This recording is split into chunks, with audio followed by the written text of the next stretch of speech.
Olá, hoje a nossa conversa é sobre Dietrich Bonhoeffer.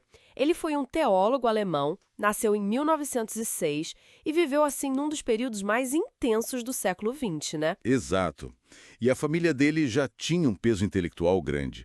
O pai era psiquiatra, a mãe vinha de uma linhagem com teólogos, então a formação dele foi muito sólida. E teve um evento, a morte do irmão na Primeira Guerra, que parece ter sido um gatilho, sabe? Para ele buscar um cristianismo mais engajado com o mundo. Sim, um cristianismo menos abstrato, mais presente na realidade concreta. Isso, então a ideia aqui é a gente mergulhar um pouco na trajetória dele, usar as fontes biográficas para entender como essa fé o levou de uma carreira acadêmica que era super promissora. Brilhante, né? Doutorado aos 21 anos. Pois é, para uma resistência ativa contra o nazismo. Ele começou muito cedo, professor, com 24 anos. Teve experiências fora, Barcelona, e uma que foi crucial, né? No Union Theological Seminary, lá em Nova York. Ah, essa passagem pelos Estados Unidos foi um divisor de águas.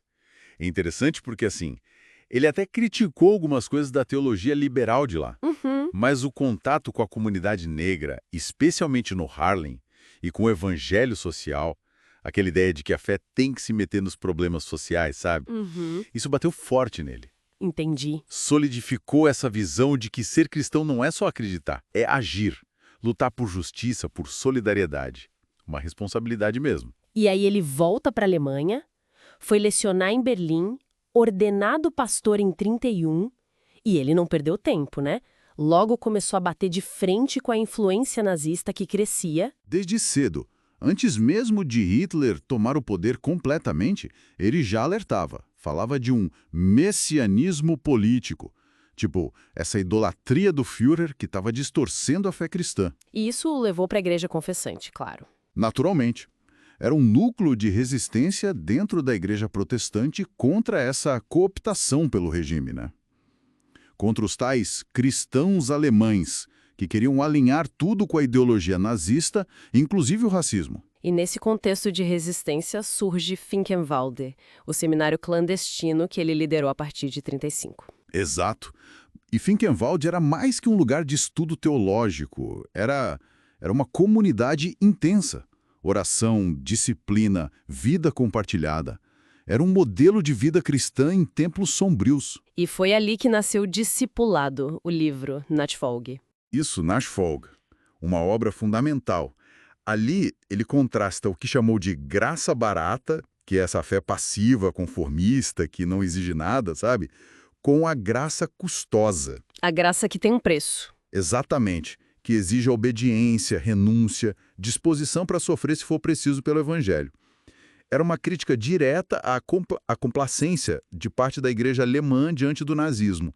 Para ele, fé implicava cuidar do outro, especialmente o oprimido. E essa postura firme, obviamente, teve um custo alto para ele pessoalmente. As restrições foram aumentando. Sim, proibiram ele de pregar, depois de publicar, em 1940. A situação foi apertando. Mas ele não parou. Continuou formando pastores, meio que na surdina, e se aproximou de gente da resistência política. E aqui a história dele fica ainda mais arriscada, né? Muito, porque começou a atuar como um agente de ligação. Usava os contatos ecumênicos que tinha fora da Alemanha para tentar conseguir apoio, para alertar o mundo sobre o que estava acontecendo. E nesse período ele trabalhava em Ética, uma obra que ficou inacabada, né? Mas que trata justamente disso. Como agir como cristão em tempos de crise.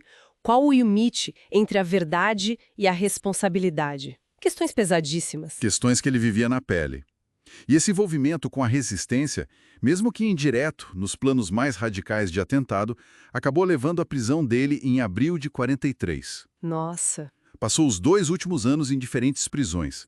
Foi executado em Flossenburg, num campo de concentração, em abril de 45. Pouquíssimo tempo antes do fim da guerra na Europa. Que coisa. E as cartas desse período são muito fortes, reunidas depois em resistência e submissão. Sofrimento. Aparecem aquelas ideias de um cristianismo não religioso. O que isso quer dizer exatamente? É a ideia de viver a fé autenticamente no meio do mundo. Um mundo que se pensa sem Deus, sabe?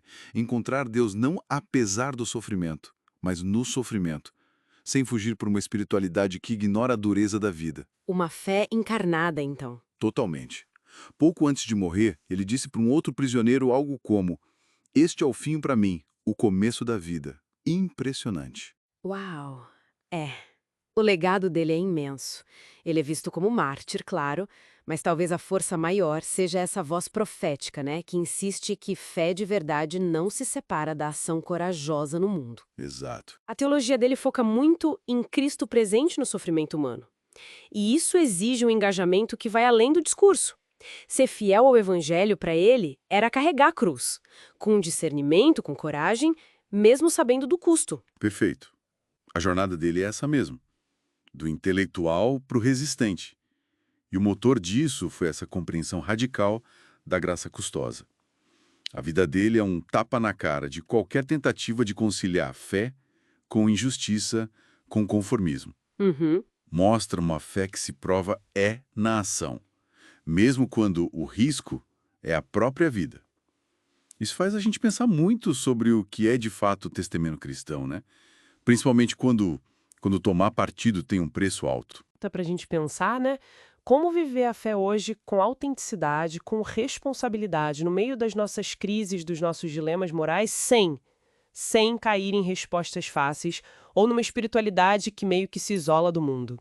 Boa pergunta. O que significa, para cada um de nós, ouvir e talvez seguir um chamado que pode ser custoso nos dias de hoje? Fica aí a reflexão.